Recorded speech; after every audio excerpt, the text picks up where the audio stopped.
নন্দিতাৰ পিছত আন এক জঘন্য কাণ্ড সংঘটিত হৈছে এইখন অসমতে। চৰাইদেউ জিলাৰ সোণাৰীত এগৰাকী ছাত্ৰীক নিঃসংগভাৱে হত্যা কৰিলে। এইখন অসমত আচলতে হৈছে কি, যিটো সময়ত ধেমাজি কাণ্ডই সমগ্ৰ অসম জোকাই গৈছে, সেই সময়তে আন এক ঘটনাই সঁচাকৈ চিন্তাত পেলাইছে অসমবাসীক। অন্ধবিশ্বাসৰ বলি হ'ল এগৰাকী প্ৰথম শ্ৰেণীৰ ছাত্ৰী। সঁচাকৈ ঘটনাটো শুনিলে আপোনাৰ গাৰ-নোম শিয়ৰি উঠিব। চৰাইদেউ জিলাৰ সোণাৰী টিলিঙাবাম চাহ বাগিচাত এই ঘটনা। দুপৰীয়াৰে পৰা সন্ধানহীন হৈ আছিল সেই শিশুটি। মোমায়েকৰ বাগিচাৰ মাজত উঠা হ'ল মৃতদেহ। কি ভুল আছিল সেই কণমানি ছাত্ৰীগৰাকী?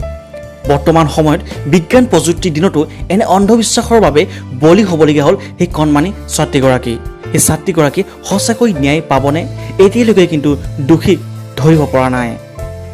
যদিহে চৰকাৰে দোষীক উচিত শাস্তি নিদিয়ে, তেনেহ'লে হাজাৰগৰাকী কি লাখগৰাকী নন্দিতা সৃষ্টি হ'ব অসমখনক।